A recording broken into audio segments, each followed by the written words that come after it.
Hey, good afternoon, shipmates. My name is Master Chief Alonzo, ViewMed Surface IDC Program Manager. I just wanted to frame this quickly, just so we're all aligned on the event. And too often when we talk to sailors, the question comes up about what's in it for me after my career? What opportunities exist for IDCs? We hear very often. So what better way to get after it than get together a panel of retired IDCs that have gone on to do great things?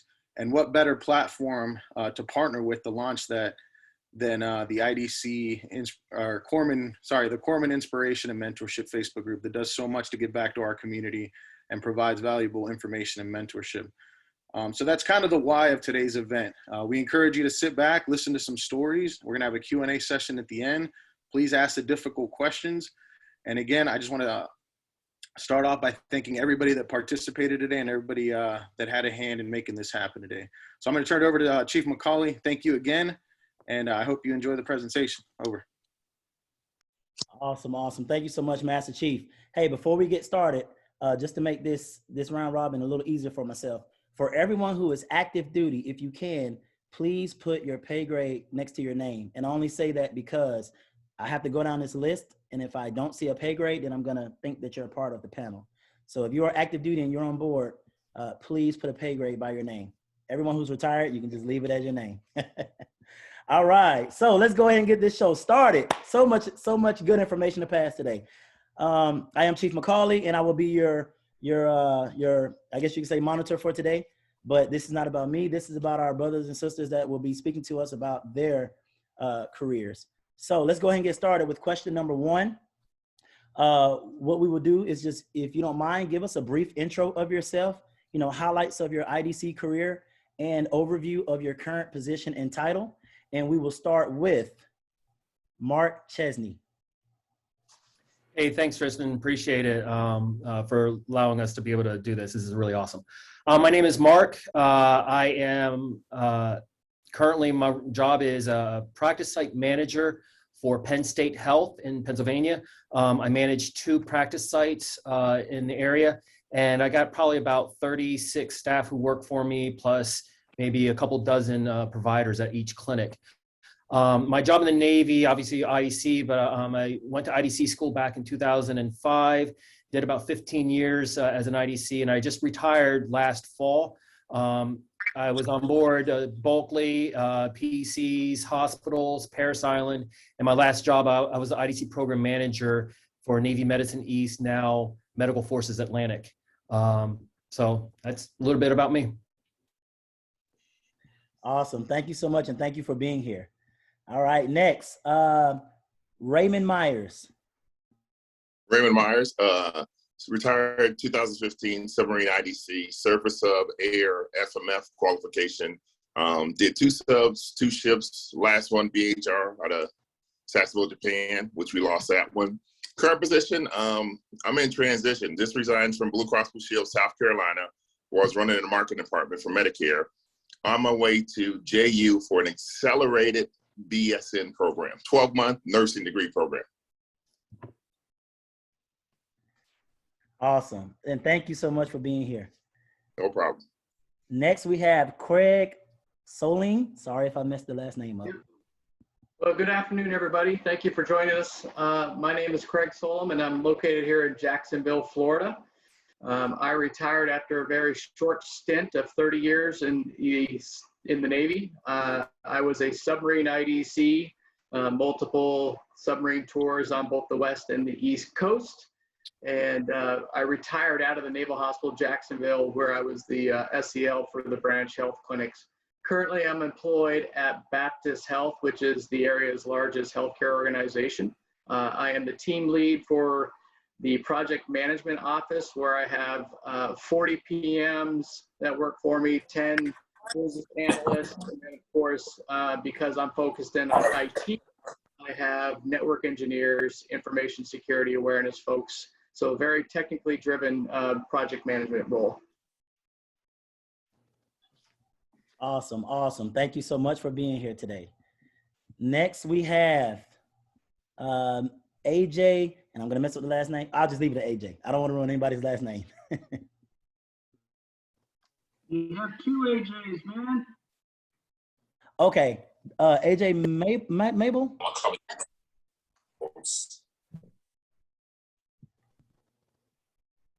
AJ Mabel?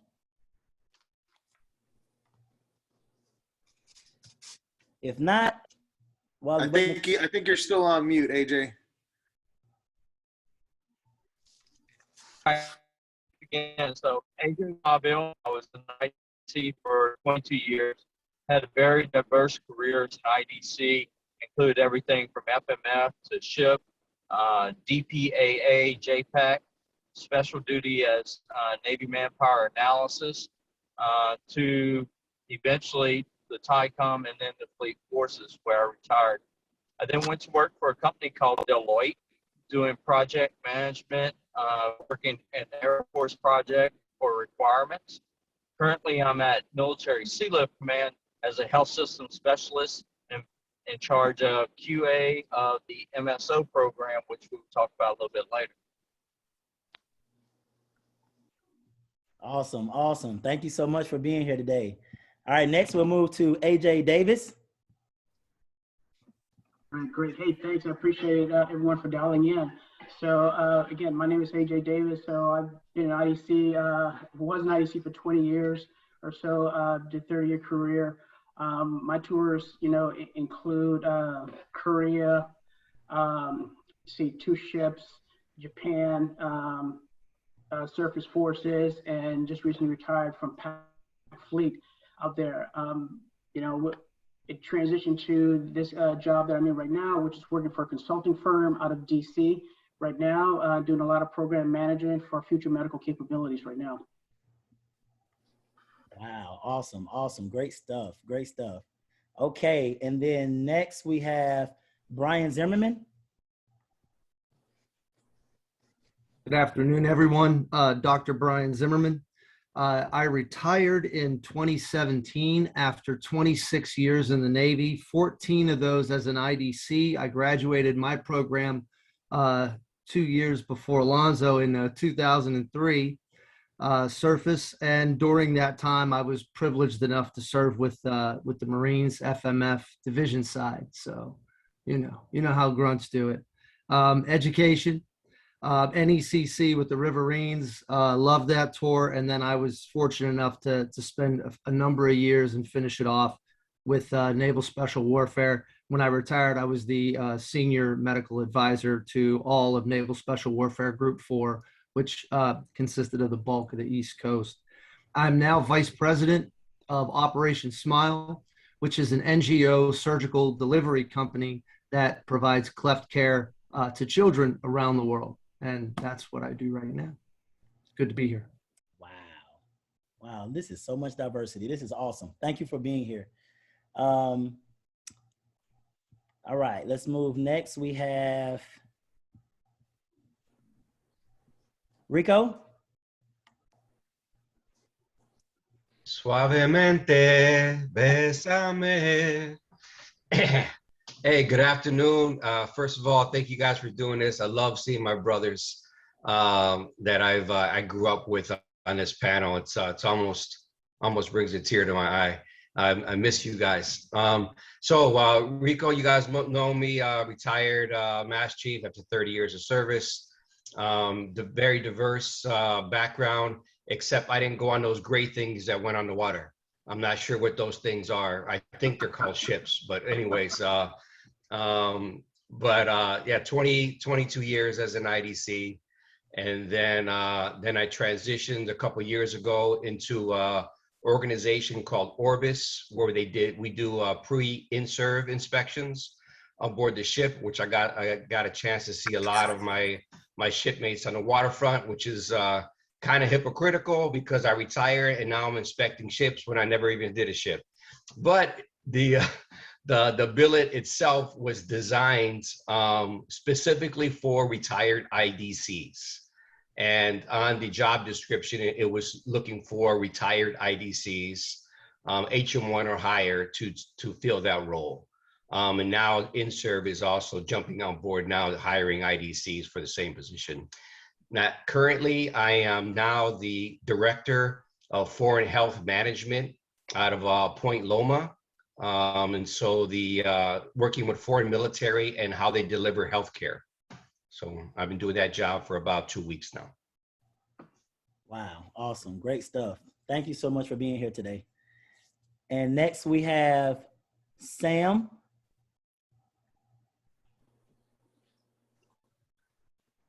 Hi, good afternoon. This is Sam Gilland. I was IDC on, let's see, 2 independent ships. I did mine hunters and a destroyer, and finished up in Jacksonville, Florida with Master Chief Solom there and HM2 Alonzo at the time.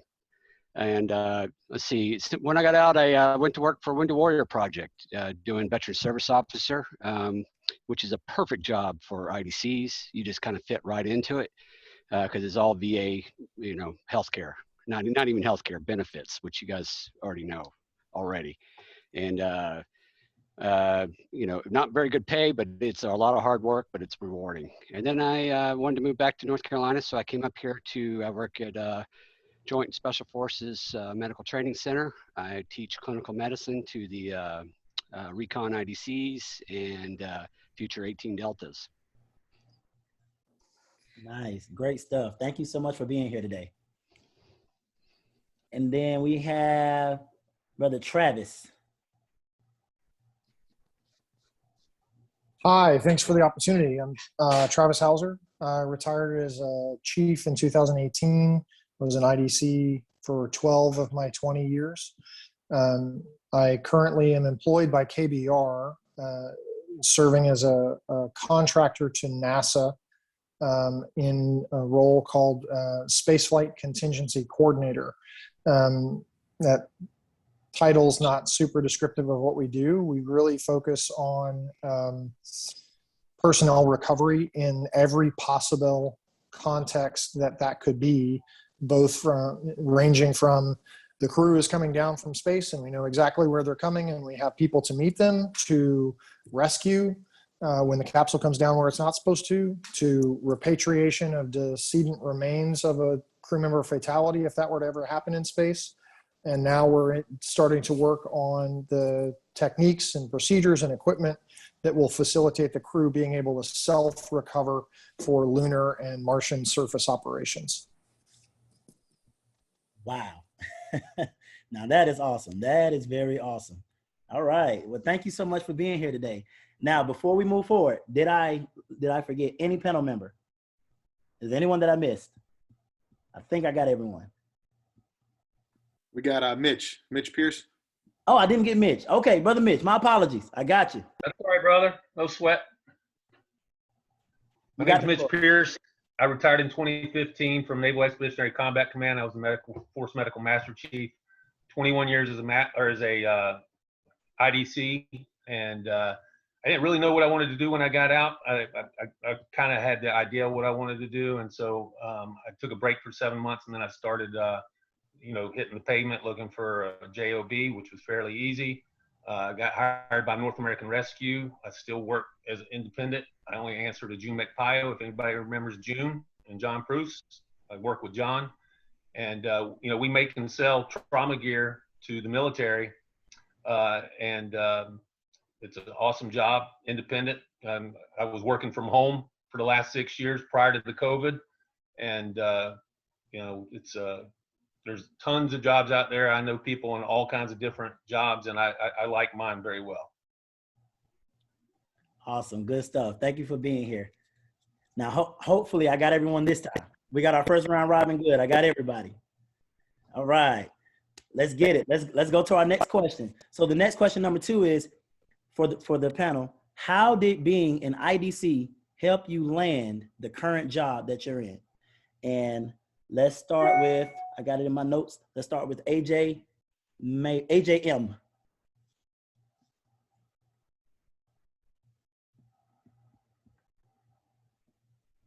AJM, you there? Uh-oh. Gotta come off mute. Come off mute, brother AJ. So I would say that was the leadership positions that it put me in and the diversity positions that I was able to fulfill with that leadership. is what helped me to land my current job.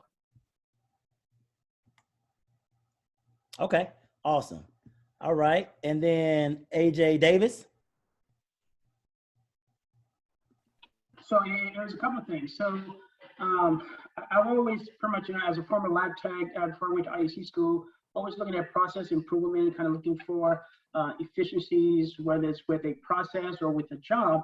That's kind of what kind of helped me as an IDC, being a program manager for a lot of the programs, shipboard programs, which eventually leads to different projects, being a project manager.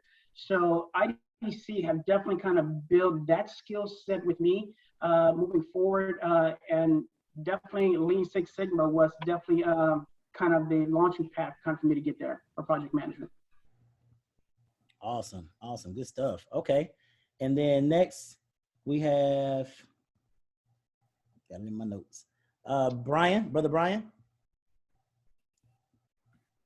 Right. So I have to tell you, hardly anything that we do as IDCs is immediately interpretable in the civilian environment. So you have to learn to interpret what you do to have it make sense. The one universal thing that is interpretable across civilian and the DoD is that number that you get when you're an IDC, and that's your NPI. So when you have that NPI number, that translates, everyone understands that you operated as an independent practitioner. That holds weight, that carries some authority, and then it's you being able to translate your other skills into the language that the civilian sector is looking for into corporate America. If you can do that, by God, you're going to be successful. Absolutely. Awesome. All right. And next, Brother Craig, how did being an IDC help you land your current job? Uh-oh, you're on mute. I see your lips moving, but you're on mute, brother. So you back up a couple of years and you start thinking about where you want to be with retirement. One of the things for me personally, I knew I wanted to stay in healthcare, but I did not want to see patients anymore.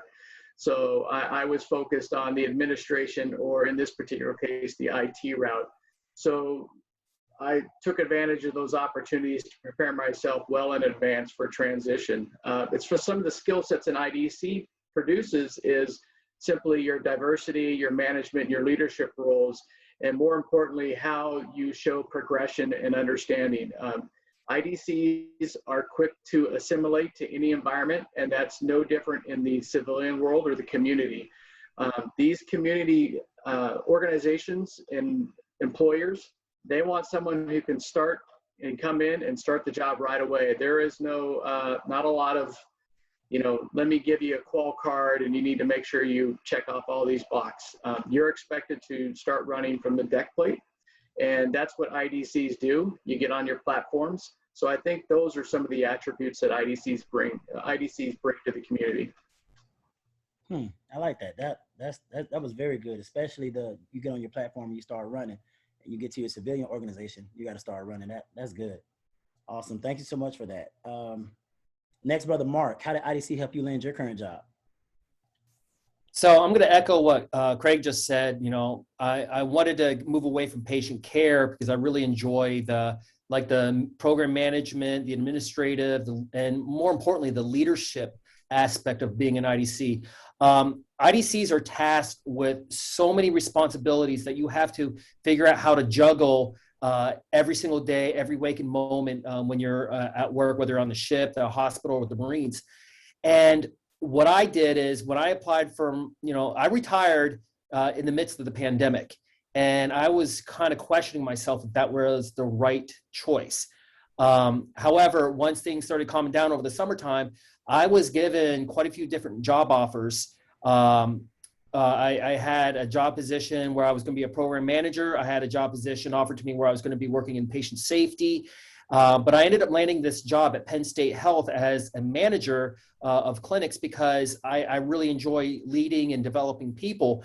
And I think what you need to do with all the different skill sets that an IDC has, you really need to start looking at which one do you really enjoy doing the most and kind of honing in on that skill set and focusing it on whether it's your education or other certifications and exploit that. So when you start applying for these jobs, you write your resume to those skill sets that you really enjoy doing.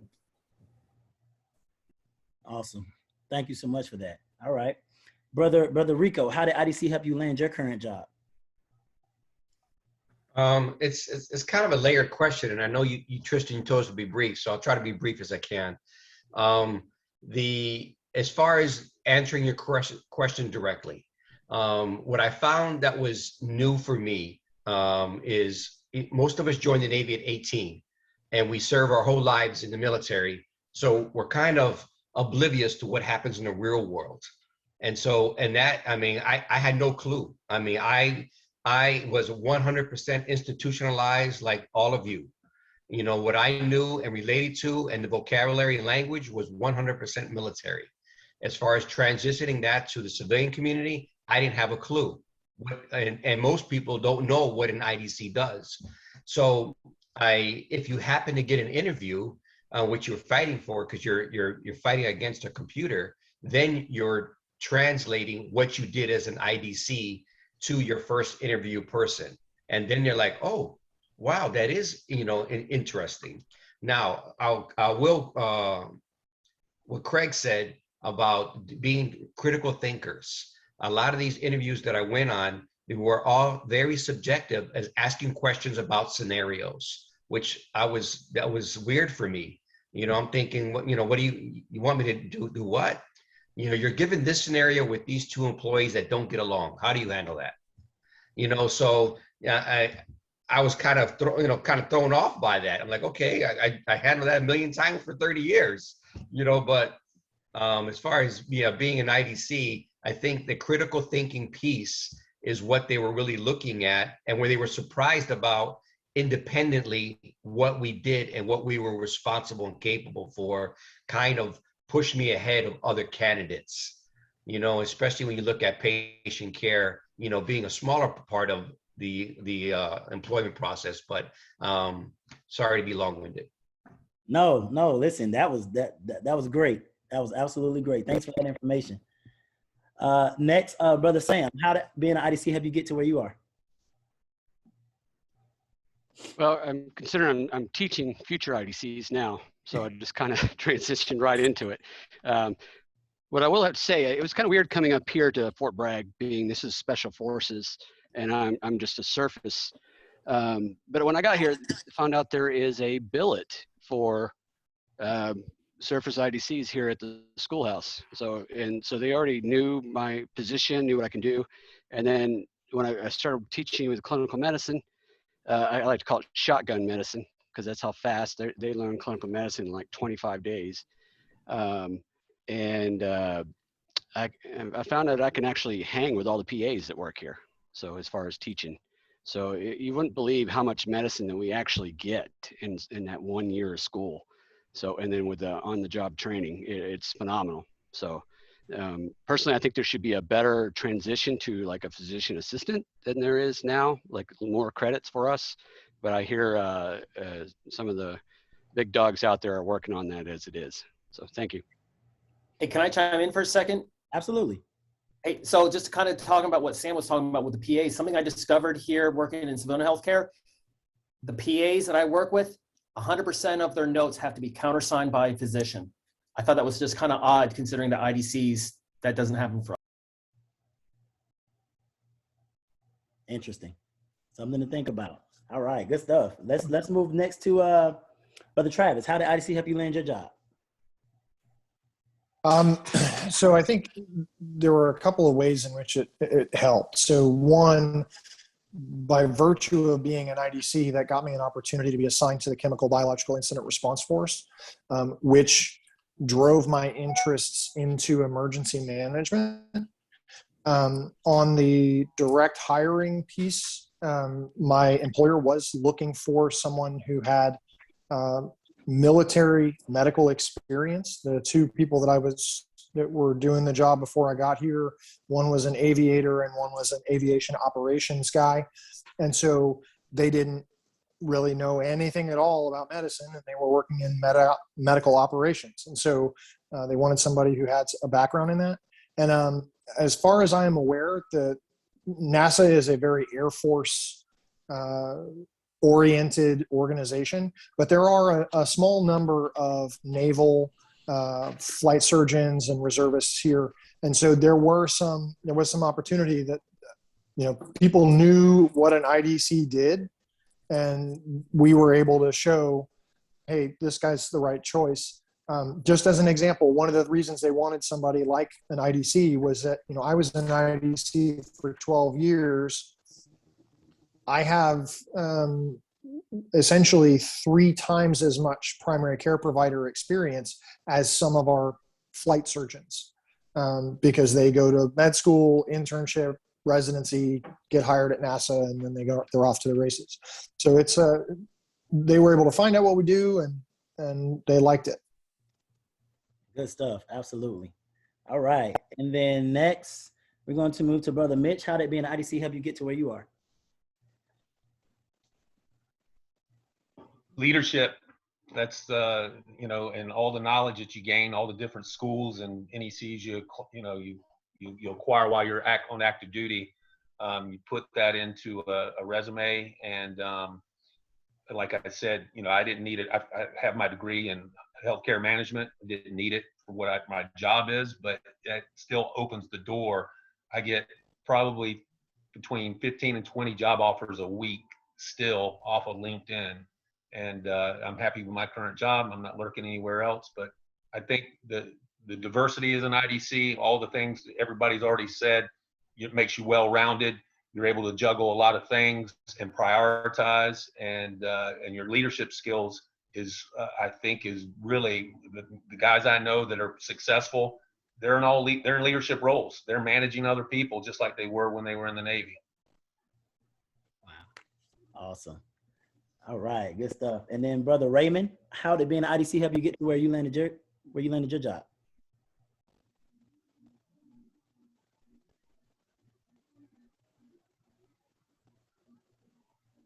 You're still on mute. You're still on mute, Brother Raymond.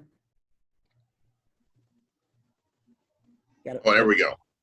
Yeah, I'm gonna talk about a few things Craig Sullivan and a few other people talked about. You got to get your paper. You got to get some letters behind your name.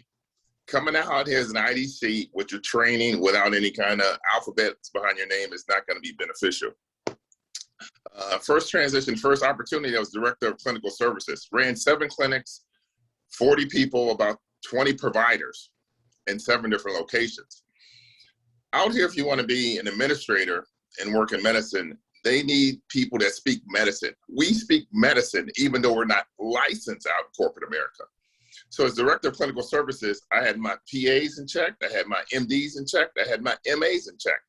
Even though I could not do what they did, I knew what they were doing. We know CPT, we know ICD coding, we know procedures, we know processes, we know how to motivate and drive people. So it depends on what you want to do. They want administrators that have a clinical background and licensing. And I'm going to go to another step. Jacksonville University just put together a 12-month accelerated nursing program. I'm going to start that in 3 weeks. There's a retired commander, Captain Riley, AKA Godoy. She is there. She took my joint transcripts. She's taking them to the provost, and they're going to create a program to bridge the gaps for IDCs when they transition to be healthcare providers.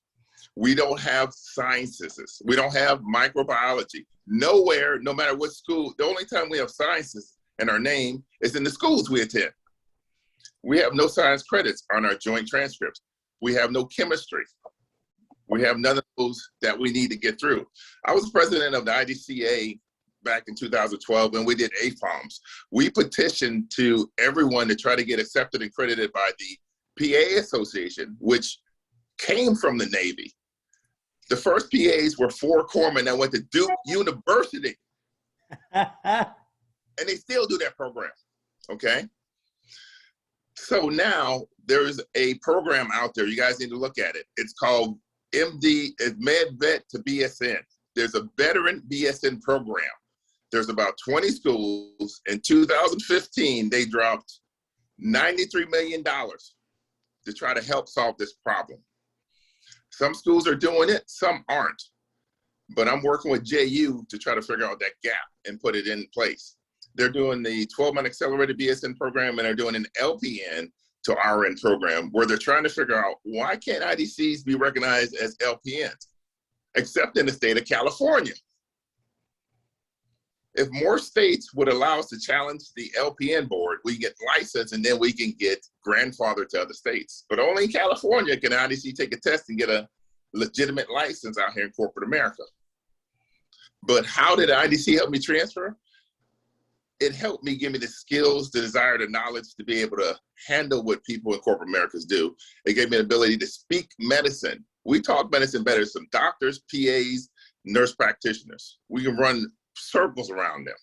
The only thing we don't have is that paper behind our name that gives us a certification or license to put our hands on people here. If you're a technician, maintain your CEUs and your certification as a technician. But if you want to be the baddest and the best of the best, ain't nobody ever outdid an IDC in history. So that should be motivating. You want to be the best of the best, or the baddest mug out there, put that NEC 8402, 8425, and them other two, and you will be represented. More Master Chiefs I've ever known was an IDC. That should be motivation enough. We get the fastest pay, we accelerate, and we call all the shots. Well, wait. We're gonna get to that. We're gonna get to that because you're getting ready to shut the show down now. I'm done. Already, man. He's preaching already. I'm done. Look. The Master Chiefs that on board. I'm like, y'all need to get him in a recruiting video because he definitely making me want to go to. We did one. We did a recruiting video in 2011. We had the same problem. Gotcha. Look at the best of the best sub IDC video. All right. We're gonna come back. We're gonna come back to that. We're gonna come back to that. Hey, you can be a JV squad and be a sub IDC. We love our JV squad. You know what I'm saying? You got much love for the JV squad. All right, next question. Hopefully I got everybody that round. If I didn't, let me know. All right, I think I got everyone that round. All right, question number 3. How have your IDC backgrounds / skills helped you in your new role? And it kind of mirrors question 2, but if you can expound, how has it helped you in your new role, your IDC skills? And we'll start with AJ M. So whenever I first started with the first company that whenever I transitioned to, the pandemic was coming around. And on that project, I was working for the Air Force, and they were trying to figure out how to deploy their personnel in a pandemic environment. What did we do whenever H1N1 hit for the bird flu? We knew how to do that. I relied back on my experience and what I had learned from that. That right there being be about a $5,000 bonus.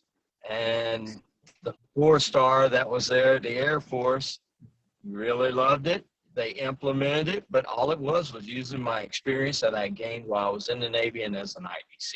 So just lean back on the things that you learn as you're coming up. That's it. Love it. And I say that all the time too. When people are talking about the COVID stuff, I'm like, you guys, we did H1N1 back in 2010. So that's good stuff. All right, notes. Let's see what we got here. Next, we got Brother AJ. How did IDC help you in your new role? AJ D. Well, it's kind of similar to what my colleagues have already mentioned, though. It's very much about what you've done, whether it's critical thinking, program management, to even managing, and AJ Mabel just kind of brought up something very unique.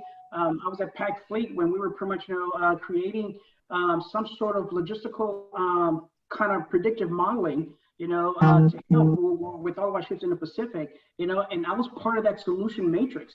So and that's based off of background as an IDC to kind of get that forward, so our units can still operate and still have presence.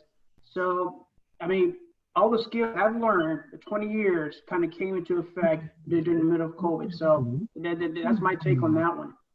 Love it. And I also want to say that that room is, I like that setup. That is nice. I know, completely off topic. I apologize, y'all. All right, next. Brother Brian, how has IDC helped you in your new role? So I got to tell you, when I entered into Operation Smile, first of all, nonprofit organization, non-governmental organization, I wasn't sure where I fit in or how I fit in. A lot of different types of mentalities and mindsets in terms of young kids fresh out of college, and they want to change the world, right? You know, bright-eyed, bushy-tailed, and I'm trying to figure out, where do I fit into this this dynamic? And the bottom line is, what happened was, when the pandemic hit, that created a bit of anxiety and angst amongst everyone within the Operation Smile staff. We're a global organization. So while everyone else was trying to wrap their mind around, what does this look like? How do we respond to this? I was already in the middle of drafting an SOP or a playbook. I quickly implemented that. And then the other thing that we do, specifically IDCs, I don't know what it is about us, but I was taught by some of the best. I mean, Rico's right here, so he knows, man. I learned from some of the best, Mitch as well. At the end of the day, I utilized my networking. I made a couple phone calls, and when they started to first give the vaccinations, the Pfizer, in December and January, I had my entire organization lined up, along with every other healthcare provider in Hampton Roads, to get that vaccination. I got all our people vaccinated, and I got us back out there in the global environment doing what we do, and that's providing cleft surgery to children at no cost all over the world. And I'm going to tell you, if it hadn't have been learning from some of the best in the business as an IDC, how to network and just, you know what, get it done. Just get it done. That would have never happened. And I'm going to tell you, that was a game changer. So. Absolutely. Love it. Okay. And then Brother Craig, how did IDC help you in your new role?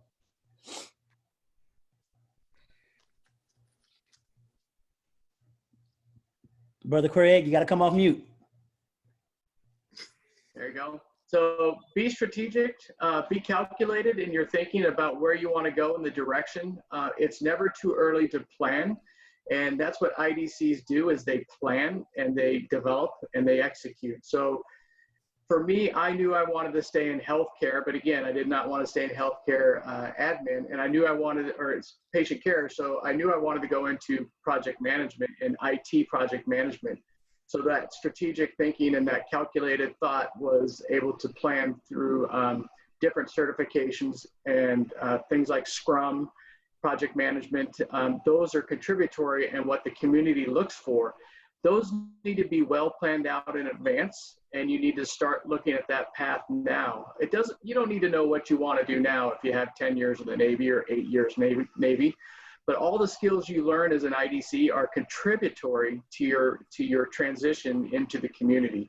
They do look for those. And that's what, for the IDC background and the skills, I think are the fact that we're multifaceted, we're talented, and we have a skill set. And for me particular, speaking healthcare language, it's easily to assimilate into the healthcare environment. Awesome. Love it. I love it. Absolutely. Brother Mark, what about you? How did IDC help you in your new role? So I got a few examples of how it helped me. When I first got here, they were having a need of getting some of their nurses training on how to do N95 fit testing. And we didn't have enough people signing up, so I volunteered to do it. And I was told, well, you can't do it. You're not clinical. I said, you don't have to be clinical in order how to fit somebody for an N95.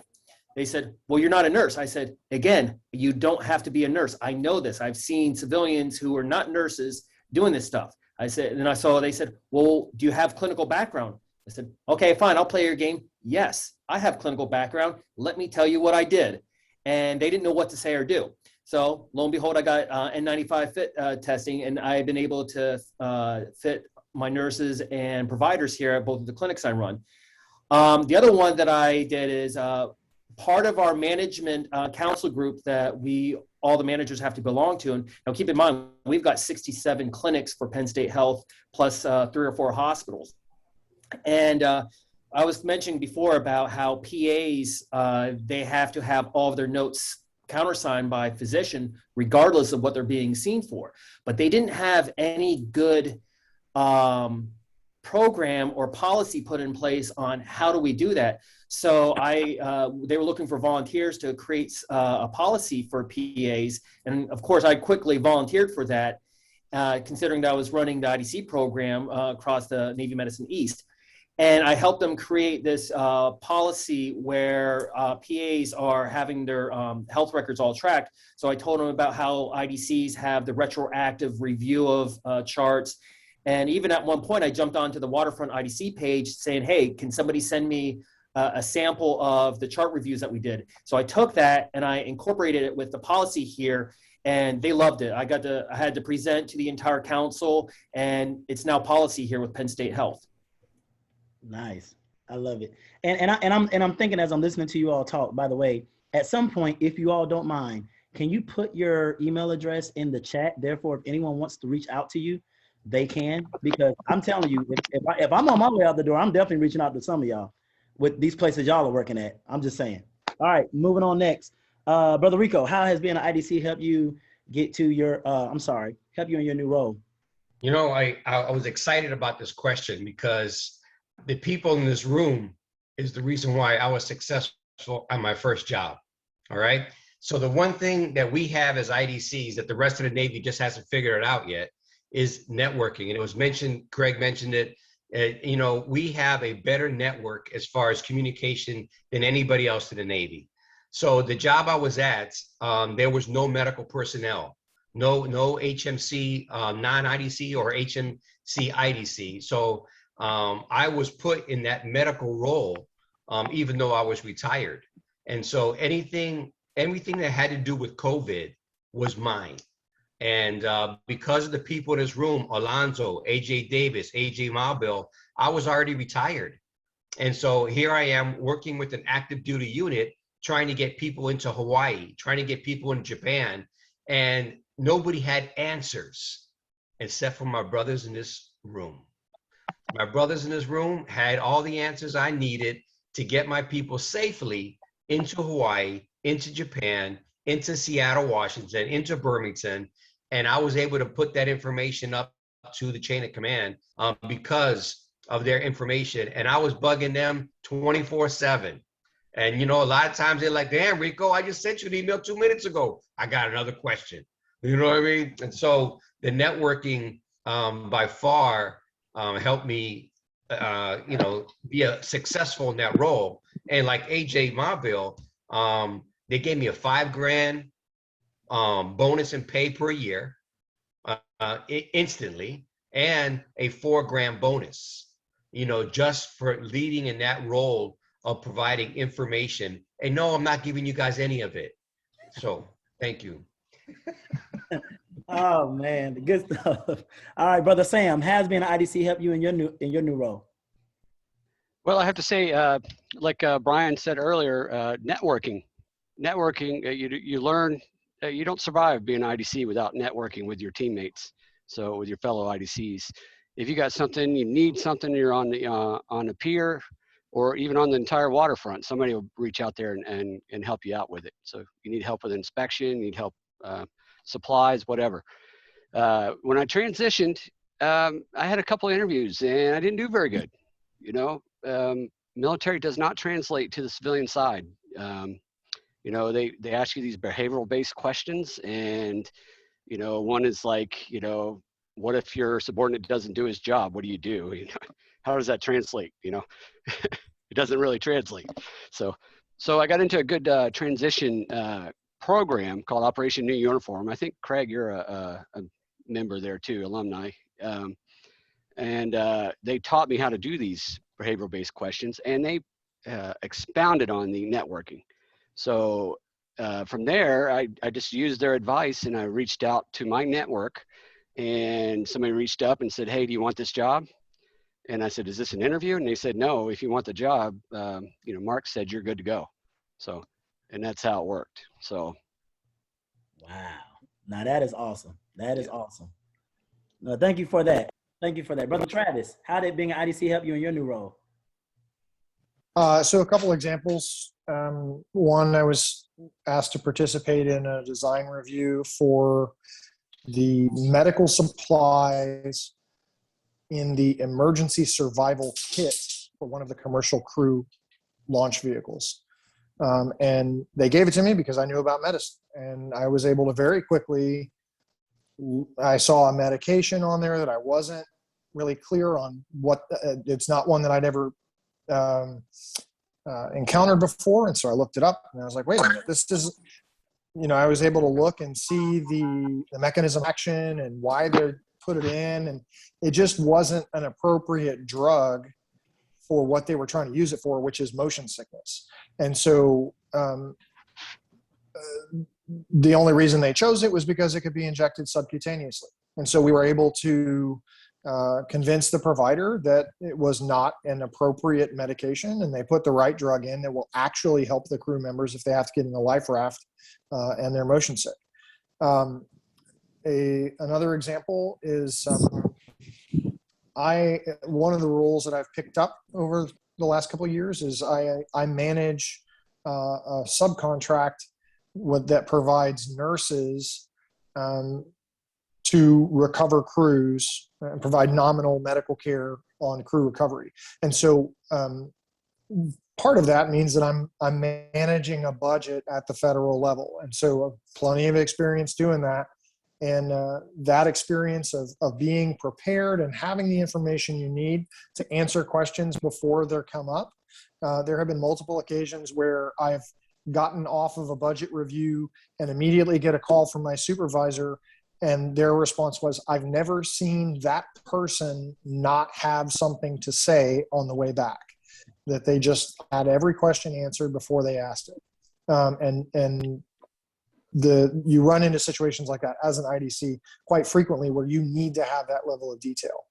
And then very briefly, and this is kind of my current favorite thing that I've dealt with here. Shortly after I came on board, they put me in charge of a project to revamp the plan and hardware to handle a crew member fatality on the International Space Station.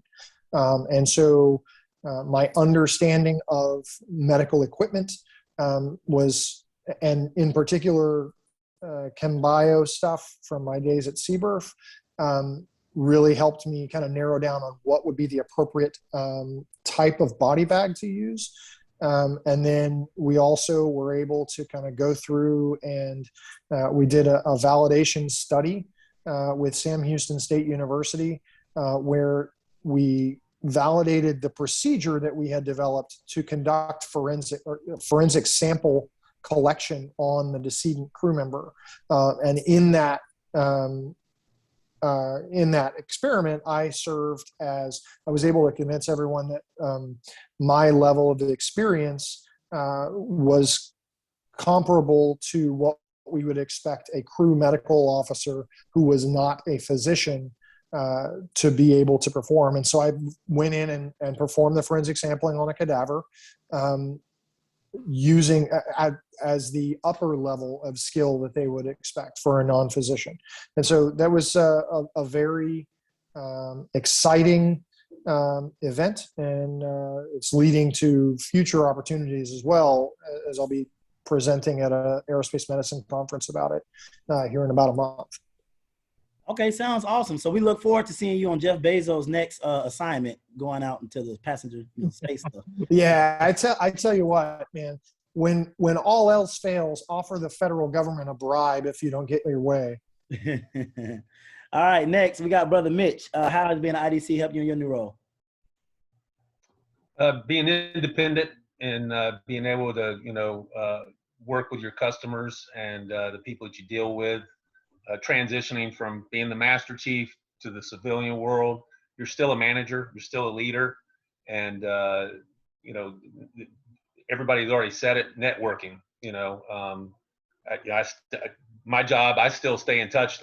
All my junior seamen are now senior chiefs and master chiefs that used to work for me, and so I stay in contact with them, find out what their requirements are, and remember when I was in, you know, and so I just give them the information they need, and the rest is gravy. It's all gravy. I love it. And Brother Raymond, how has being IDC helped you in your new career? There's a lot of different ways. I'm gonna try to keep it short. Okay, try to keep it short. The biggest thing everyone's gonna say when they leave the military is, what I want to do when I grow up. I'm the biggest kid. Well, so this is how the IDC is gonna help you in current position. When I was in clinical administration, my background in medicine, I'll help with that. When I'm applying for nursing school, the NPI came in effect. Not many people applying for nursing school has an NPI. So the board recognized that and said, hey, that's this guy up. Got clinical experience. He's got provider experience. He's a higher candidate. As an adjunct faculty in teaching and training, get that MTS if you can. I got 6 years at NUMI. So NPs and PAs, as they're doing the clinical rotations, they need assistance. They don't know how to do an eye exam. They don't know how to do an ear exam. They don't know how to do an abdominal exam or a knee exam. Universities and colleges out here are paying people, if you have a degree and qualify as adjunct faculty, $3,000 a semester to teach. So that MTS allows you to teach with a few letters behind your name, and you can do that as well. So if you want to go clinical, get the NPI helps. You want to go administration, having some administration or having a degree to be an administrator. Say I have a degree in healthcare administration. If you want to be adjunct faculty, that MTS helps you as well. If you want to go into project management, like Craig talked about, get your PMP and things of that nature. No one's going to give you anything out here. You got to bring something to the table. The soft skills we learn as an IDC, we can't convey as long as the hard and technical skills. Unless you're military affiliated, people don't know what you do. You run circles around people, you can't explain that. And with the severe shortage of healthcare providers, you know, when I went in the Navy, when I first went in, there was only PAs. I come out, there's NPs. NPs don't need clinical supervisors. They can crack open their own shop. You need a BSN, and then you can apply for be an NP with no waiting period. It's up to you. So if you want to continue to see patients, you got to do what it takes to get into a BSN program, which they're short. They're making all kinds of shortcuts and all kinds of effects for us. Matter of fact, State of South Carolina just approved an act 2 months ago in which the Senate approved funding to fix this problem for the state of South Carolina. There's an act that allows money to say, get corpsmen and medics to see patients out here in corporate America. So people are fighting every day. When I became an IDC in 2000, I was thinking about what can I do when I get outside, because I love seeing patients and everything else. But more importantly, you got to figure out what you want to do when you grow up and focus on that. Get your education. TA is always been there and will be. I know there's a shortage on it, but still do what you got to do to get that. And like I said, the community that we have outside is working with the community inside like this. We're still senior chiefs, master chiefs, and leaders trying to serve and help the corpsmen. And that's why we signed up for this opportunity. But you can't get to where we are and get to be and do what we do unless you become an IDC. We love our technicians, but the brotherhood has got that IDC behind the name. That's all I got to say. All right, I love it. And we're going to go ahead and move to the next question. Two things. One, quick shameless plug for MTS. For those of you that don't know, Navy Cool, of course, is free. You can turn MTS into CPI, which is Certified Post-Secondary Instructor, which can then translate to the civilian sector. So take your MTS, take it to Navy Cool, turn it into CPI, which can be utilized in the civilian sector. Second thing, we just hit the hour mark. So just reiterating from a panel, we're going to keep going, but just got to, do what we got to do and get the point across. So next question, we're going to try to tie in 4 and 5 together. which 4 and 5 we actually kind of spoke on, but we're still going to go into it, especially number 4. This is your bread and butter. So question number 4 is, why would you encourage sailors to go to IDC path? Now you definitely got to put on your recruiter hats, but you're in the elevator. So let's give them the elevator talk. AJM, why convince me to be an IDC? If I was convincing any other NEC to go become an IDC, the majority of the reason why we became corpsmen to begin with was so that we could do patient care. That patient care does not continue most of the time past the E4, E5 level unless you go to IDC. Now, knowing that that only makes up 20% of what you do in real life, that's what gave us the hook to go that route. Then it's the opportunities for diversity in duty stations. And we're going to talk about advancement a little bit later. So I'm going to leave it at that for right now and let you go on to somebody else. Okay. And real quick, I did say that we'll hit 5. Well, actually, no. What other thing? We'll hit 5 later. AJ, Post-career. AJ Davis, what would you encourage somebody to go IDC? What would you say to them? Well, so my thing is, and this is my elevator speech, many of our corpsmen are going to hear how great they are, how they're doing, that they above average, they're meeting the mark. Well, guess what? That challenge is done by going to becoming an IDC. Okay, you want to pretty much hit a high mark, and you do it alone and by yourself. Okay, and you're still successful. Okay, with less resources, you become an IDC. That's your challenge right there, and that's the ultimate challenge. Gotcha. All right, Brother Brian, why should I go be an IDC? So how many times throughout your career did you look at the person that you were working for or with and said, man, I wouldn't have done it that way. I would have done it this way.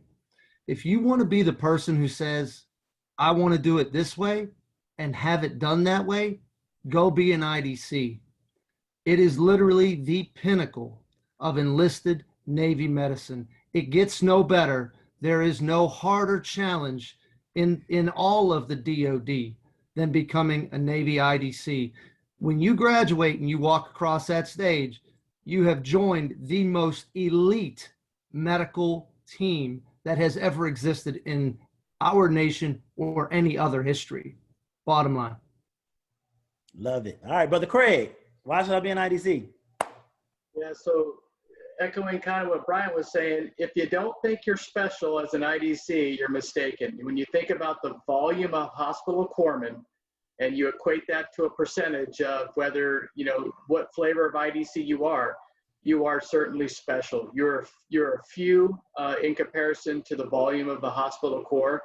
And the bottom line is I want the trust and the pressure on my shoulders to care for the sick and injured. That's what I wanted to do. And those skills you learn are highly marketable in the community. Absolutely. Brother Mark, y'all selling me. Why should I be an IDC? Well, it has it right there in our title. It's being independent. You are basically your own boss. Yeah, we have our commanding officer we report to, the XO, ATG, SURFLANT, whatever. We all have rules that we have to follow. We all have our instructions and policies we have to follow.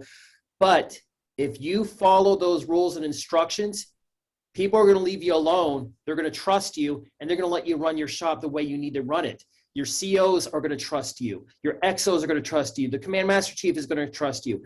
And basically, you are truly working independent of a provider, calling the shots, doing what needs to be done to save lives and to, just take care of your shipmates. Absolutely. Brother Rico, why should I be an IDC? I like this question. It's probably the reason why we're all here. And I used to get it a lot before I retired. But I put it on, Tristan, I'll put you like this. I used to get this question and people used to say, well, I can make chief and senior chief and master chief without being an IDC. Absolutely. Absolutely. No one says you can't. Although the odds go down. So if you look at the advancement the last 20 years, you know, who has the higher advancement rate for chief, senior chief, and master chief? IDCs. So that's black and white. That's not opinionated. That's, you know, that's just black and white statistics. Now, I always put it in this way. The chiefs always come to me and say, oh, well, you know, I need a ship. Well, go to IDC school. Well, I want to go back with Marine Corps. Go to IDC school. Well, you know, I need some more challenging assignments. Go to IDC school. Because those opportunities are there for IDCs and they're not there for quad zeros. And, you know, out of 1,100 IDC billets in the Navy, 800 are C billets. So, you know, who's going to get promoted? The kid at sea or the kid pushing a muffin cart? No offense. I like my muffin cart. All right, moving next. Brother Sam, y'all got me right there. Why should I go be an IDC? By the way, my elevator's coming up. Well, I have to be honest. I follow along with Rico there. I made HM2 about 10 years, and I wanted to make chief fast, so I went the fast track, IDC. So you get to a ship, you have so many darn collateral duties, you don't even need to volunteer for anything, and you're going to make rank. All right, sound like a plan. Brother Travis, why should I go to IDC school? Why should I be an IDC? I would say the opportunities for diversity of assignments. You know, there are literally one-off IDC billets out there. There is an IDC doing a job that nobody else in the Navy does. And you can't say that about the other NECs. But I would also say that the soft skills that you learn from being placed in a position where you have to interact on a daily basis with senior management, those soft skills cannot be understated. Absolutely, absolutely. Brother Mitch, y'all getting me there. Why should I be an IDC? It's the best job in the Navy, most responsibility. Yeah, who can be a department head at E5 and E6 as an IDC? That's it. I mean, you get to work directly. You whatever you tell the XO and CO, they got to trust your independent duty knowledge and corpsman knowledge to make sure that their sailors are safe and well taken care of. It's the most rewarding job I ever had. Absolutely, absolutely. And Brother Raymond, why should I be an IDC? For me, natural progression. Natural progression. 1, 2, hands-on. Corpsmen.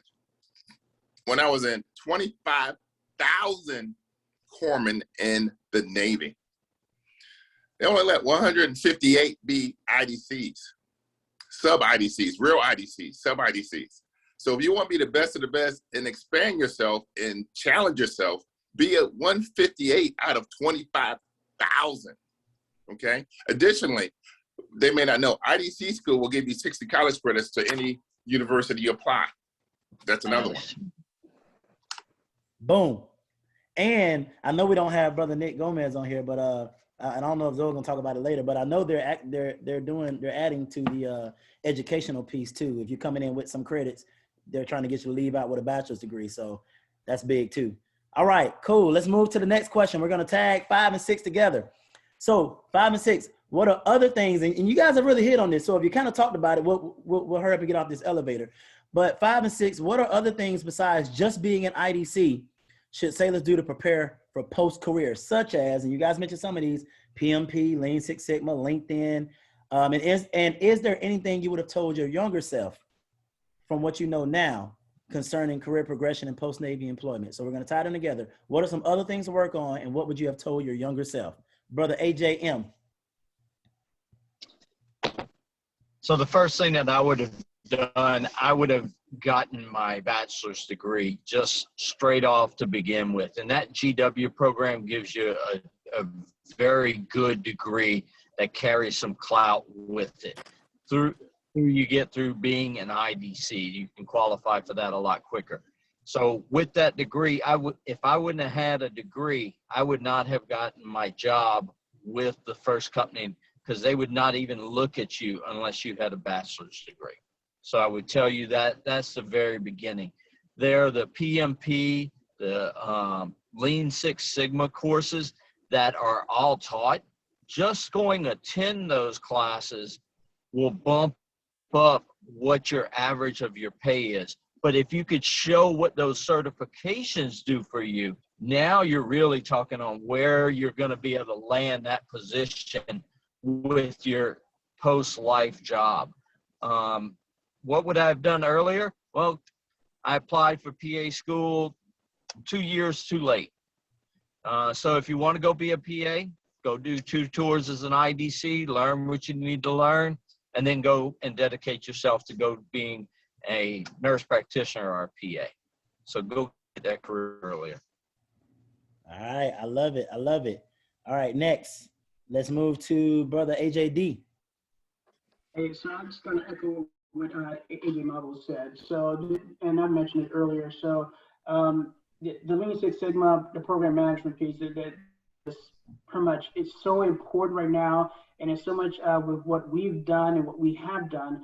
As IDCs, from program manager to project management, and it extends from the time you're a first class when you graduate IDC school to when you're a master, whether you're sitting on a large flag staff or not.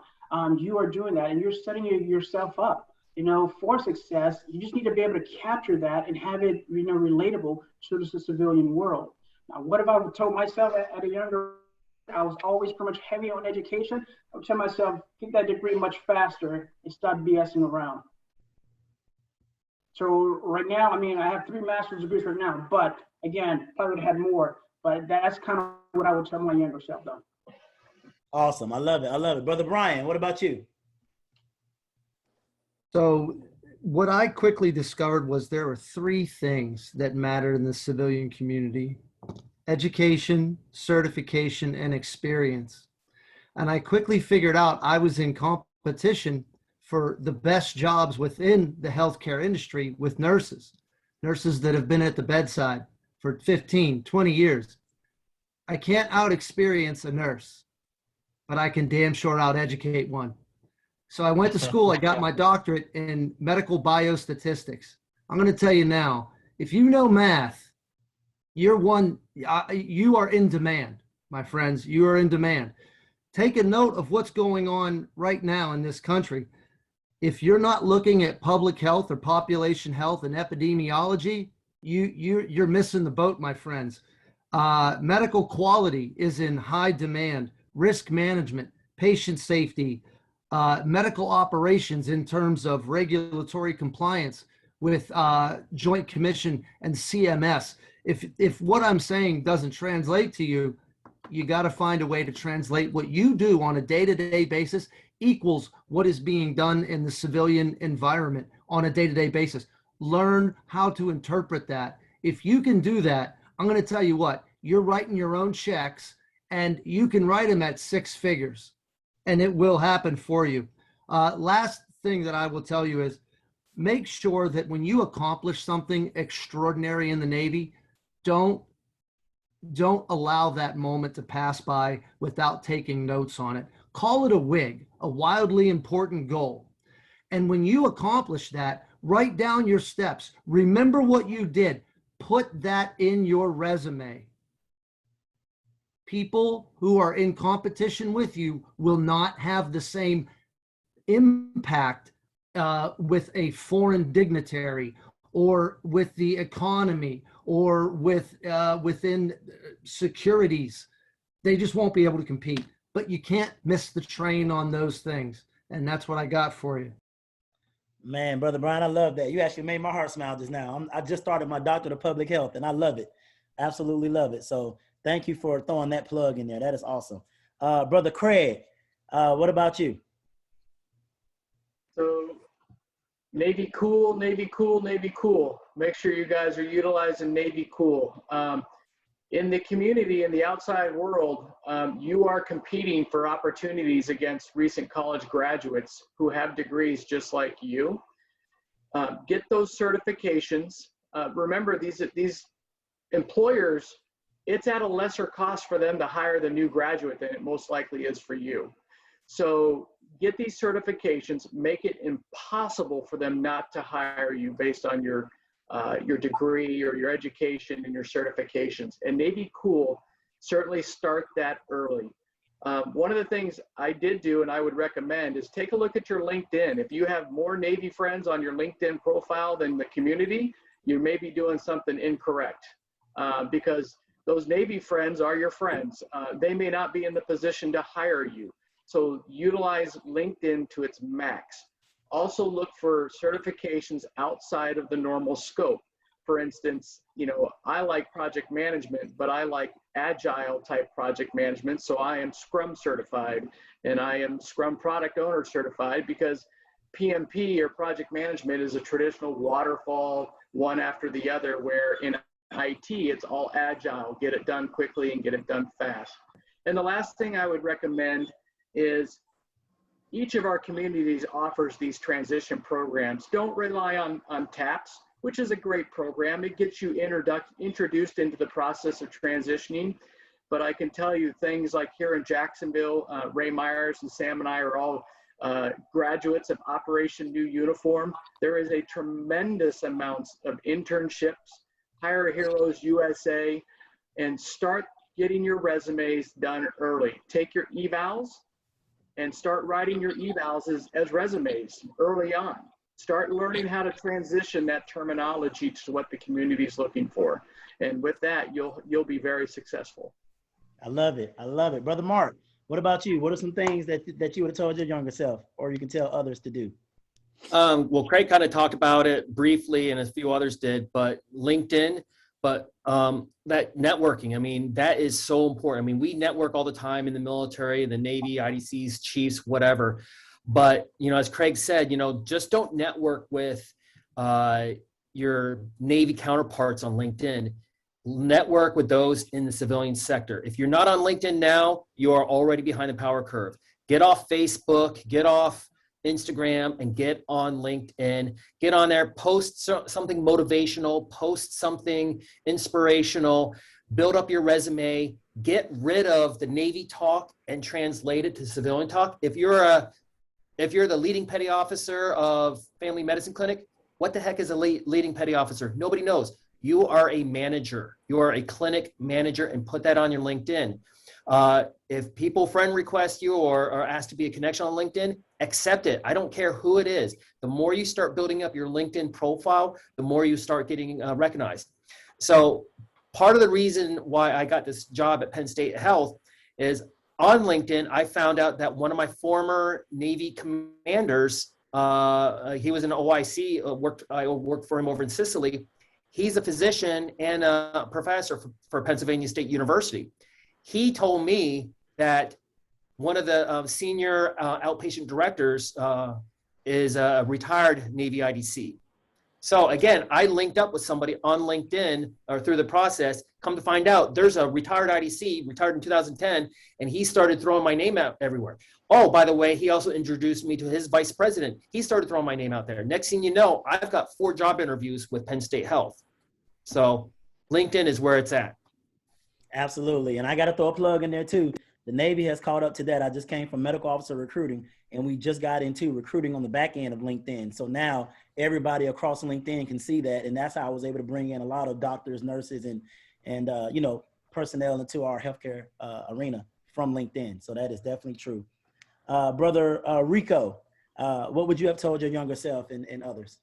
Well, my platform as a Master Chief, as most of you guys know, was education. Just because most of us in this room, I'm not diming anybody out. I grew up with everybody in this room, and we were 18-year-old kids together. Some of us, you know, AJ and Ray, in Naval Hospital, Philadelphia, you know, and we were Naval Hospital, you know, back in the day, and we were just poor kids who joined the Navy and to get away where we were at. So education is the key of life. And my platform has always been, I always wanted 28 to 30% of the command going to school at one time. I never got there, but kids just didn't get it. They didn't get it that they need to get their education to promote within the Navy and to get ready for the transition when we get out. And I always harped on that. I wanted to jump on what Mark and Craig said about LinkedIn. I had 2 job interviews, Tristan, where I'm sitting there in the job interview, and they said to me, based on your LinkedIn profile, this is what we saw. And I was like, okay, so either you're a stalker or, you're just doing some background information, but they were using my LinkedIn profile as part of their job search, which threw me off. The second other piece to this, and AJ's both mentioned it, the Lean Six Sigma, MPH pieces and other certifications you can get while you're in the Navy, and don't wait to the end of your career. Do it early. So that way, when you put on your resume, I have 10 years experience as a PMP, not 1 year, because you got your certification the year before you got out of the Navy. Do that stuff early because the Navy's going to give it to you for free. One of the job interviews, they asked me, they said, okay, you're a Lean Six Sigma green belt. How long you been a green belt? And I'm like, oh, is that part of the civilian? I had no idea that, that's the civilian thing, not a Navy thing. And so, get some of them certifications early. The other one I'll put a plug in is the occupational health, the 30-hour occupational health program. It's a quick one you can get. Navy Cool pays for it. And a lot of interviews ask me, do you have that OHA type certificate? Awesome. Thank you so much for that. And then Brother Sam, what do you got? What would you have told your younger self? Well, when I got out of IDC school, I jumped right into Toro, which is now Trident University, in their program. I think they gave me like 72 credit hours at the time, which like 5 classes, you got a bachelor's. So I immediately went right into the master's program too. They offered me 2 free classes because I had taken like 4 classes a year. So went right into public health. I got a master's in public health before I got out. So what I wish I would have concentrated more on was PMP, Lean Six Sigma, all the stuff you get in the hospital tour, you should be getting instead of just seeing patients and going home every day. You should work on that stuff. So master's in public health, I really can't do anything with it because I didn't do one of the fellowships with it. So unless you're a nurse or a doctor, you're not going to get hired in there unless you're already working in one of the communities there. So that's all my advice is get as many of that stuff. I have it was MRP too. If you get your paramedic, make sure that stuff stays up to date because you'll have to take the test again and it gets harder every year. And just get as many of those letters as everybody else is saying. And keep your LinkedIn up to date. So. Gotcha. All right. And then Brother Travis, what would you have told your younger self? Most of what I would say has already been said, but I will give this advice. Start education earlier because most jobs won't even talk to you unless you have a bachelor's degree. And many of them want you to have at least a master's degree, if not a PhD. And so the earlier you start the process, the more time you have to do it on the Navy's dime. I got a master's degree and I only spent $500 of my own money in the whole course of the bachelor's and master's, right? So start that early and then consider the possibility that because if you're going to start early and you're going to go on and say, I'm going to get a master's, some kind of graduate level degree, there is some value in going for something like just a basic liberal arts bachelor's and take a diversity of electives so that you can experience more things and find the thing that is going to trip your trigger and make you really want to pursue that task as a specialist. Get certifications and then just take advantage of every possible opportunity that Navy will give you because you're going to need it. Awesome. Sounds good. And Brother Mitch, what would you like to add to this? Everybody's already said it, so I'll just be brief. Knowledge is power. Get it early. Even though I didn't need my degree for the position I have, that's something that is on my LinkedIn profile, obviously. And like I said, I get job offers all the time. Some of them require a degree, some don't. But you get the degree regardless, and start early, like you said. You're going to find your passion. And even though I'll probably never use my bachelor, healthcare management degree that I got from Trident, I still have it. It's still a degree that, you can use maybe further down the road if you want to go get your master's in something or whatever it is. Get it, Get it early. Everybody says that, but knowledge is power, and we all know that. Absolutely. And then Brother Raymond, close us out. Why? Me? What would you tell your younger self? I'm like them. I came up in '04 when Trident, Toro came together, Cut and Paste University. If you don't have a degree, nobody won't really talk to you. In '04, they started online. Everybody now is online. There's more college universities and more people with degrees than jobs. So you got to have that as a minimum. Associations, you got to, whatever organization you're going into, whether it's healthcare administration, management, public health, get with those association groups now. They have conferences, they have training, they have certifications. Plug into those organizations in corporate America. You know, we have conferences for us. NECs, get with the civilian sector, see what they're doing and moving and going with that. Certs, everybody's teaching certs. Keep this going. Think about your exit plan. I'm going to nursing school. When I was in the Navy, I hated nurses, okay? But there ain't no IDCs out here in corporate America. So look at your programs, your MESAPs, and all that other crap in the military. If you want to get a commission, get a commission. Do it in there. You know, I could have been a nurse in the Navy. Now I'm going to school outside of here because there ain't no IDCs here, patients out here. So think of your exit plan. Exit plan is never too early. You want to try yourself? Write a resume and go on an interview every 3 years. Every time you change duty stations, go on an interview. Because for 26 years, I didn't have to interview for anything. Luckily, I went through the program, again, Operation New Uniform, that kind of changed my mindset and helped me realize how to do interviews. But doing interviews and writing resumes is something we don't do. I recommend you do that every 2 to 3 years, if not more often, so you can see what it's like and adjust and adapt. If you keep 1 foot inside the Navy and 1 foot outside the Navy, as you progress, you won't have any problems. The problem is a lot of times we focus on what's inside that gate, not thinking about what's going to happen when we walk outside of it. Good thing we got friends like we have on this conference call to help us out and to motivate us and encourage us. And like I said, all these IDCs are, what we said, 750 of them, 750 of us out of 25,000 help each other succeed.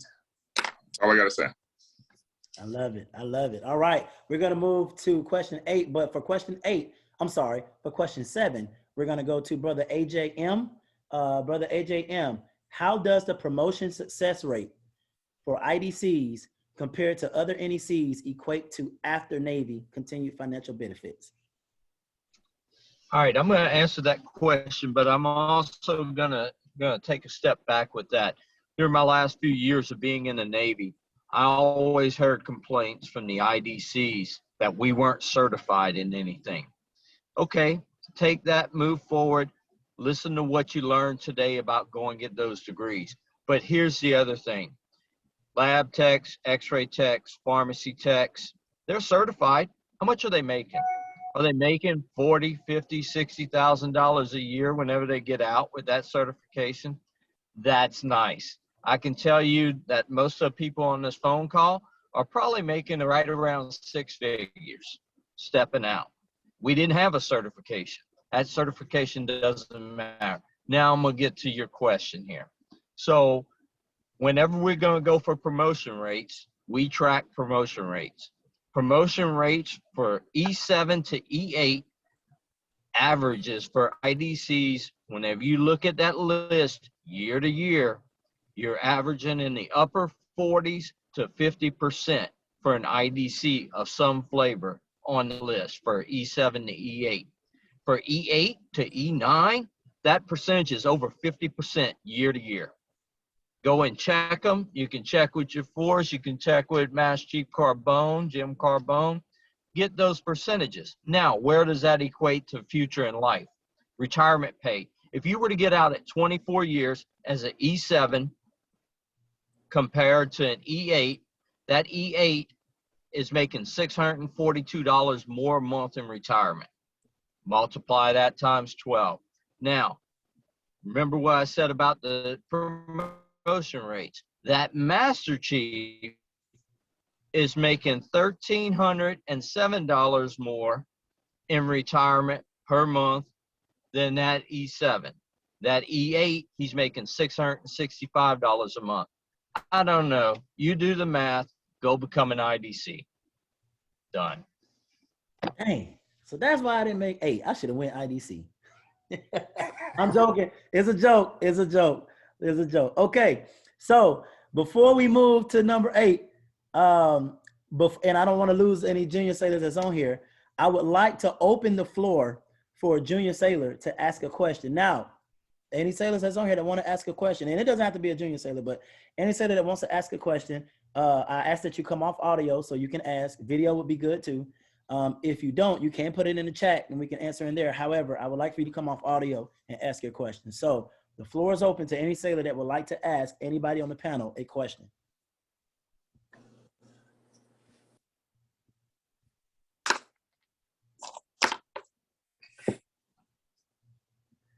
Now, if you don't ask a question, since everybody's quiet, I'll ask the question. Chief, no, Chief. It's 821 Nally. Let me go ahead and ask the question. You got it. So this is for anybody who might want to answer. I actually got picked up for sub IDC. I classed up next April. My question is, what is like when you had those moments on whether you went sub IDC, surface IDC, whatever IDC you went, when you felt like the times were just like overwhelming, what allowed you to continue to stay on a straight path? Because I'm gonna be honest, I'm really, really nervous about this. Obviously because of the independency. But I'm really trying to stay positive about it, but I'm really excited about it. So I know there's going to be those times where I'm out there on my own. I'm just trying to find ways to being able to stay positive and stay on track when those times come that I feel like I'm being overwhelmed. I can take this one. It's each other, our networking. That's what it boils down to. It's if you don't reach out to your fellow IDCs, you're going to fail. If you are struggling and you need help, all you got to do is ask. Plain and simple. I agree. I'll take this and echo what Mark said. You are an independent duty corpsman, but you're not independent. Okay? So you're dependent on your brotherhood to kind of sisterhood to get you kind of where you need to be, the community, because someone has pretty much taken what you have and they pretty much fine tune it so that you don't make the same mistakes or pretty much walk through those same landmines. So that's kind of would be my piece of that, and that's kind of helped me throughout my career as well. Let me jump in here real quick. I want to jump in real quick. You want to know a story? Talk to Master Chief Randy Swanson. He was a dental tech when they merged the corpsman rate. He went to IDC school and then came sub conversion. So within 15 months, he went from a dental tech to a sub IDC. And the only way he was successful is he opened up himself and asked for help. Reach out to him. He'll tell you a story from a DT to a sub IDC out there. He was actually the first person, one of my old CMC, he was the first person to give me CMC Swanson. He was the first person that I talked to on my journeys here. So I actually know about his story very well. So I appreciate that. Hey, H1, I would also say, go back to why you decided to embark on the journey that you went on. I'm sorry, can you hear me? I'm driving. You look like you're struggling. No, I can hear you. Yeah, so start back with, you and I had talked here and there when you first submitted your package, and just go back to, yes, it's overwhelming right now. This is going to pass. This is why I decided to do what I'm going to do. And that's going to keep me going through whatever just sucks right now, because you can't base everything off of what's going on right now, right? There's a bigger picture around everything. I appreciate that, Master Chief. Hey, HM1. Real quick, man, and this is going to sound super hokey, so I'm going to apologize up front to you. Listen, you're about to embark in arguably one of the hardest schools that has ever existed within the DoD. Here's the thing. Every time you feel like I'm not going to pass this test, I want you to take a sticky pad and I want you to write down the name of that test.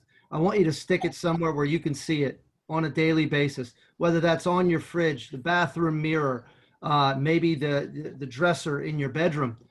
And then when you take that test and you pass it, I want you to write your score on that same sticky.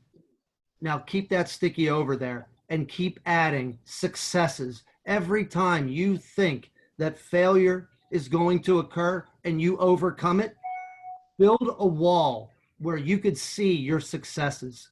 And that's going to give you the confidence to overcome anything that any school can throw at you, my friend. I like that. I like that. I really appreciate everybody's input. That definitely makes things a lot easier, and it makes me more excited to even do it. Hey, Hey, it's, I will say, it's okay to be scared. I mean, there's not one IDC that wasn't in a situation and he was scared and he said a little prayer to God, or, you know, he definitely reached out for some help. Scared and being dangerous, we know just enough to be dangerous as IDCs, but you got to know what your limits are and when to reach out for help. Whether it's another IDC or, you know, this is over my head, I got to see a doctor, or I got, you know, talk to a nurse. It's okay to be scared, man. I mean, there's not one of us that wasn't scared at some point in time in our IDC career. And so dangerous things keep you alive, keep your patients alive. So just trust in yourself, trust in your organization and your knowledge. You'll be good to go. The IDC mess is a stronger mess than the Chiefs mess. There, I said it. Whoa, sheesh. I feel left out now. All right, I think Chief Maddox had a question. I did. I want to ask my big brothers on the chat. I miss y'all. Appreciate y'all hopping on here. I would like for y'all to provide some sort of myth buster situation. So we already talked about promotion. We already talked about advancement. Well, what about to the junior sailor and to the H1 that's stuck inside of the clinic seeing patients and can't get out and do leadership duties and functions as the LPO? They say, oh, he's just the IDC. What did you do specifically to bust through that box, to bust through that barrier? You know, all of us here can answer this question. And I look at everybody's face, and every single one of us were put in this situation. And that's why I asked it. You know, as first classes right out of IDC school, I'm looking at Mark and Brian and Greg and AJ, every single one of us, Mitch, every single one of us were put in this situation where, you know, we graduated school, we went to our first command, and there was always, you know, no offense, Tristan, there was always an HMC Quad Zero that said, you're a clinician, go see patients. And, you know, and I'm out here in San Diego, and it's kind of worse in Balboa because of the lack of providers. You know, they were impaneling IDCs for a long time. And that impanel wasn't, you know, 15, 20 patients. That impanel was 100, 150 deep. And so that IDC had no opportunity to do anything besides go to work and see patients for 10 hours a day and then go back home. But I think this goes to my motto, Jeremy, and you know me better, you know, just about anybody here. Closed mouths don't get fed. You know, you have to go to your leadership. You got to go to HMC McCauley and say, Chief, I understand that I'm an IDC. I understand I have to see patients. However, I need to make chief. And I can't make chief without some leadership opportunities or without some collateral duties that's going to help me get there. I'm asking you as a sailor to help me get where I need to go. And you're more than fine to tell me, hey, you went to IDC school, choose your rate, choose your fate, go see patients, but don't take no for an answer. That's where you go and say, okay, chief, you can't help me. Let me go talk to the senior chief. Senior chief, you can't help me. Let me go talk to my mass chief. But you have to be able to be aggressive and to say, closed mouths don't get fed. I need to make chief. We didn't have that at sub-IDCs. We got operational billets guaranteed. Okay? We ain't gonna do clinics. We going underwater, baby. We ain't got no answer to nobody. Matter of fact, the sub can't leave unless we on board, okay?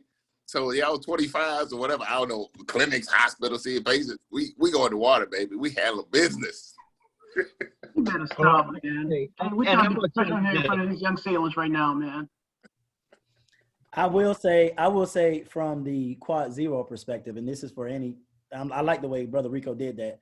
If I did have a H1 that came to me with that situation, I would definitely try my best to give them any leadership opportunities that they can go to the left or to the right. Because you do have to try to help everyone.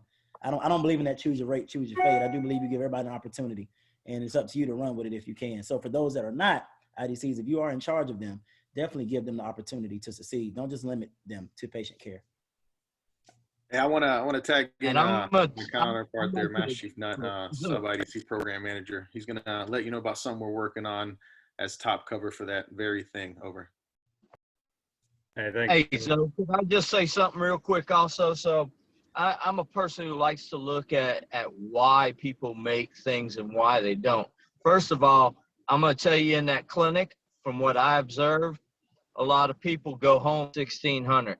You want that position, you go take that position, you stay there after 1600. Working hours don't end. You push, you drive through it. The next thing I'm going to go ahead and I'm going to tell you is that if you've looked at the precept for Senior Chief and Master Chief the last 2 years, they've removed that collateral duty thing. And then once you do make chief, there's going to be opportunities to go to C, and that's where you're going to pick up. Going to C, you're going to pick up those next 2 ranks, and you're going to fly up past every single one of those other ones that just want to sit in that muffin cart place. Awesome. I think Brother Mike, Master Chief Nutt was trying to speak. Yep, just wanted to jump in to let everybody know one of the things we're working on up here at BUMED is an instruction that governs the utilization of IDCs within the clinic environment. So trying to get the IDC out of the PHA closet, if you will, to be able to do clinical rotations, get some leadership, provide that top cover, for those clinics that, are refusing to allow the IDC to get out and do things within. This is also, backed by the Surgeon General. So he's aware of it. He's looking forward to signing out this instruction. So, something coming down the pipe. Awesome. Good stuff. And now, due to time, we're going to go ahead and turn over to Master Chief Lonzo, and we're gonna get ready to close out. Yeah, no, I appreciate it. So just one plug from me, and then we'll close it out. But I was actually sitting in my office a couple weeks ago, and an email came through that really spoke to me. That kind of ties into what we're talking about today, and it was actually from a TICOM surgeon specifically reaching out, looking for retired IDCs to potentially fill a job that was going to be advertised, the GS-14 deputy force surgeon job for Surfland.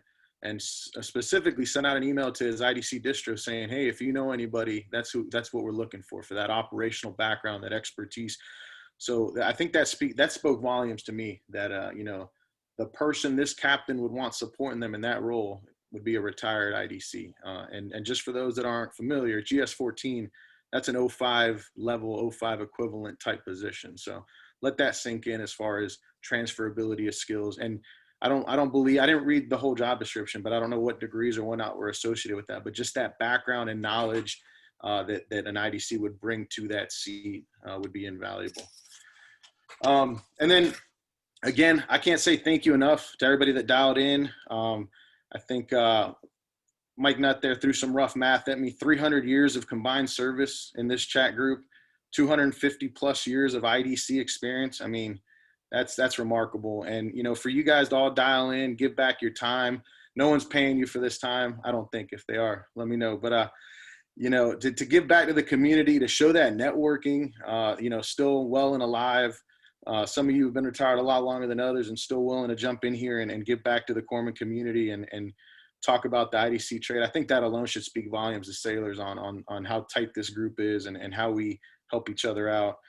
Thank you again, Chief McCauley, for partnering up with us to do this. The platform you've created for the corpsman community was probably long overdue, and you keep doing great things.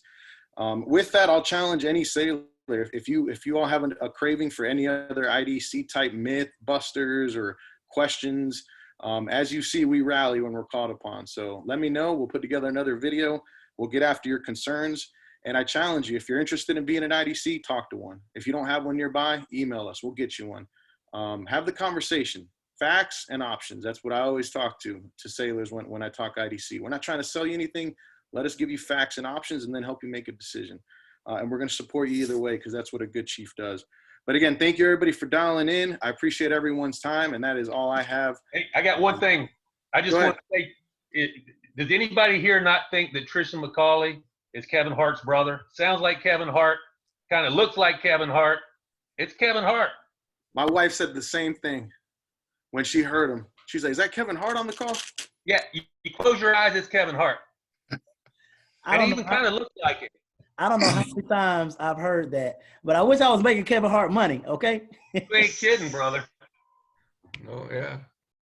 All right. Well, listen, Master Chief, close it out. I agree. Thank you all for logging in. This will be posted in the Corpsman Inspiration and Mentorship group, as well as my YouTube page, which is titled Chief Macaulay. That is not a plug. It's just where the link will be. And for everyone that's watching this, if you're watching this later, their emails are in the chat box. So please reach out to these gentlemen that came out to give their time and energy today. And that's all we have. So thank you all and have a blessed and safe weekend. Good seeing everybody. See you. All right. Thanks. Rico. Thank you all.